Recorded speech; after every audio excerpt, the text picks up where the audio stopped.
Assalamualaikum warahmatullahi wabarakatuh. Alhamdulillahirabbil alamin. Assalatu wassalamu ala asyrafil anbiya'i wal mursalin wa ala alihi wa ashabihi ajma'in. Kaum muslimin dan kaum muslimat rahimakumullah. Ketika seorang hamba telah diberi hidayah oleh Allah Azza wa Jalla berupa iman kepada Allah Subhanahu wa taala, maka inilah sebuah nikmat yang terbesar yang Allah berikan kepadanya. Oleh karena itu, seyogyanya seorang hamba senantiasa mensyukuri nikmat Allah berupa hidayah tersebut. Namun sebagai seorang manusia, bagaimana upaya yang dilakukan agar dapat istiqomah, dapat istiqomah dalam berbuat baik, namun terkadang dia terjerumus dalam kemaksiatan dan dosa. Dan Allah Subhanahu wa taala ketika mentakdirkan dan menetapkan adanya kemaksiatan adalah memiliki hikmah, dan di antara hikmah yang besar untuk Allah Subhanahu wa taala menampakkan sifatnya, karena di antara sifat-sifat Allah Azza wa Jalla, Allah adalah zat yang maha pengampun, zat yang maha pemaaf, zat yang senang tatkala hamba-hambanya kembali dan bertobat kepadanya. Terjerumusnya seorang dalam dosa dan kesalahan merupakan sesuatu yang telah diberitahukan oleh Nabi Sallallahu Alaihi Wasallam dalam hadis beliau riwayat Imam Ibnu Majah. Kata beliau alaihi salatu wassalam, kullu bani adam khata'un wa khairul khata'in at-tawwabun. Setiap anak Adam pasti berbuat kesalahan, berbuat dosa, dan sebaik-baik orang yang berbuat dosa adalah orang-orang yang bertobat, yang banyak bertobat dan kembali kepada Allah Subhanahu wa taala. Demikian pula Allah Azza wa Jalla dalam Al-Qur'anul Karim telah menyebutkan, mengatakan kepada hamba-hambanya yang berbuat dosa agar tidak putus asa dari rahmat Allah. Allah taala berfirman, qul ya ibadiyalladzina asrafu ala anfusihim la taqnatu min rahmatillah innallaha yaghfiru dzunuba jami'an innahu huwal ghafurur rahim. Katakanlah wahai Muhammad, wahai hamba-hambaku yang mereka berbuat melampaui batas terhadap diri mereka, qul ya ibadiyalladzina asrafu ala anfusihim, yang mereka melakukan perbuatan dosa melampaui batas terhadap diri mereka, la taqnatu min rahmatillah, janganlah kalian berputus asa dari rahmat Allah. Innallaha yaghfiru dzunuba jami'an innahu huwal ghafurur rahim. Sesungguhnya Allah, Dia mengampuni semua dosa. Dan Dialah yang Maha Pengampun lagi Maha Penyayang. Nah, ayat ini sebagaimana disebutkan oleh para ulama, ayat ini adalah mengandung perintah untuk bertobat kepada Allah Subhanahu wa taala.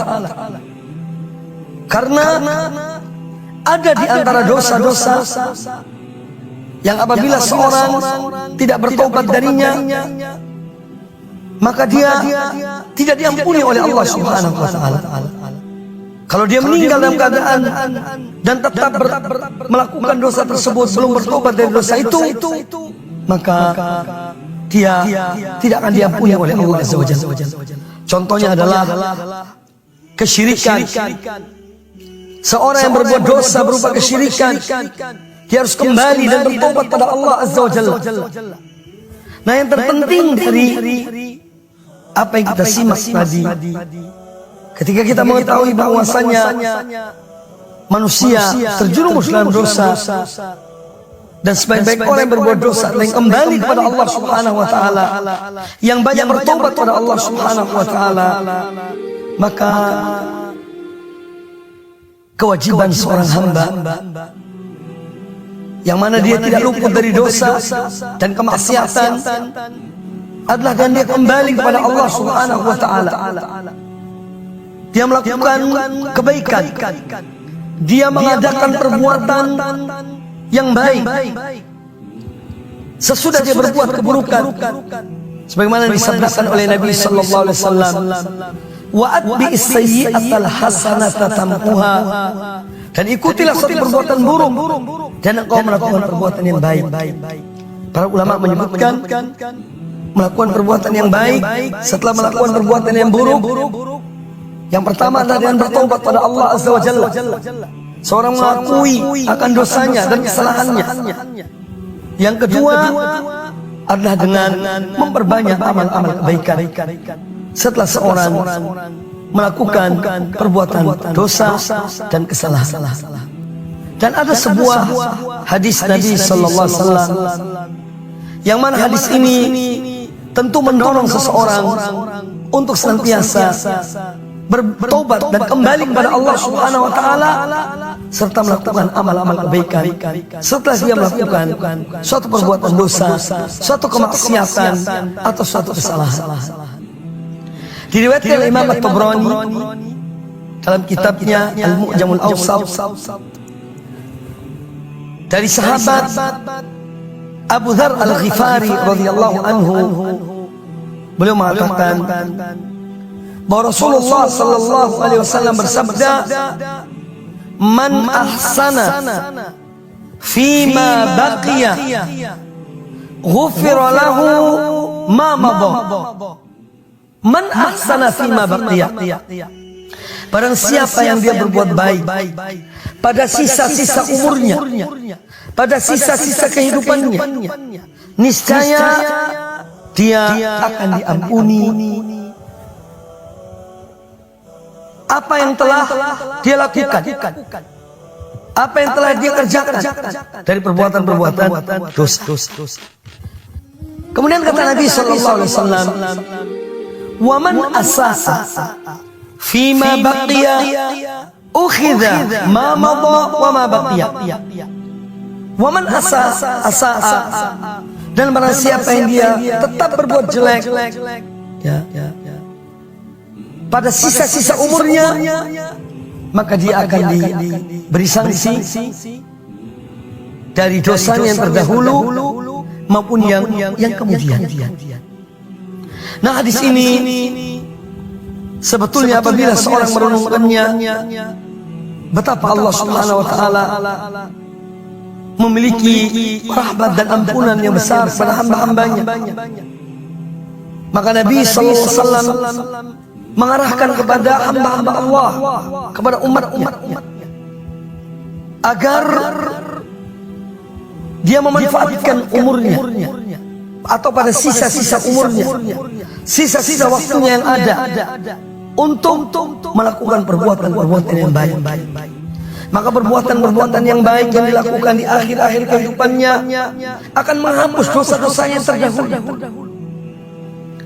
Dia akan diampuni oleh Allah Subhanahu wa taala dari dosa-dosanya yang terdahulu. Tetapi barang siapa yang dia terus berbuat jelek, terus berbuat dosa dan maksiat di akhir-akhir kehidupannya, sampai mungkin naudzubillah min dzalik, di akhir kehidupannya dalam keadaan tetap berbuat dosa, maka kata Nabi sallallahu alaihi wasallam, "Ukhidha fima baqiya wa ma madha."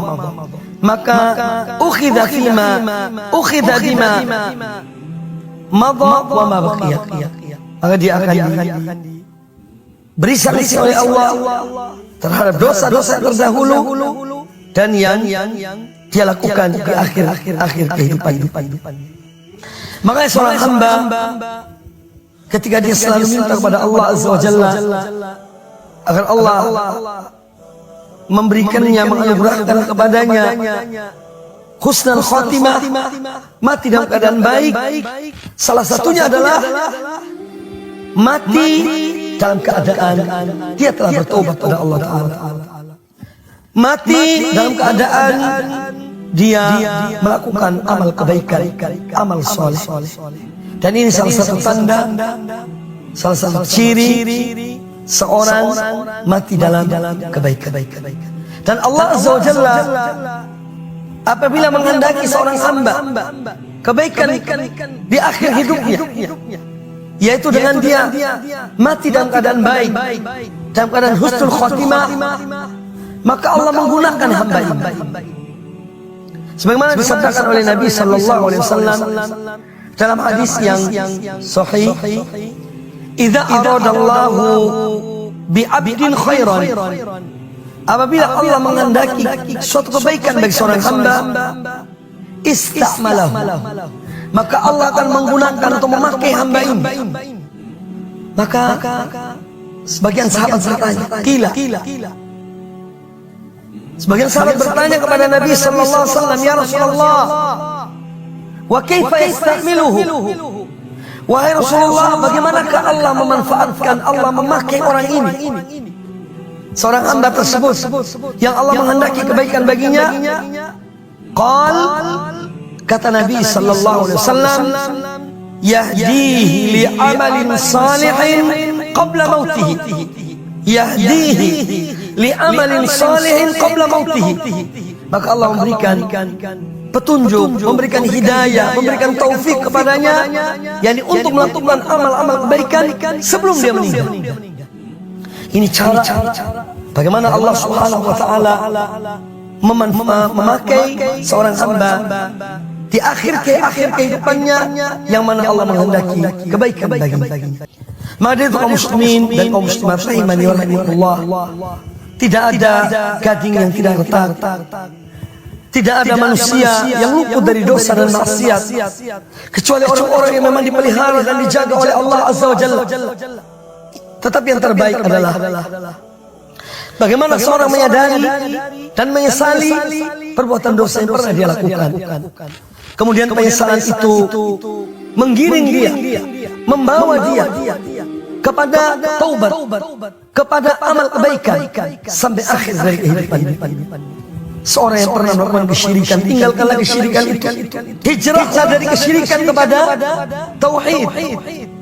Seorang yang mungkin melakukan perbuatan yang tidak dicontohkan oleh Nabi sallallahu alaihi wasallam, maka tinggalkanlah perbuatan itu, hijrahlah dari perbuatan tersebut kepada sunnah Nabi sallallahu alaihi wasallam.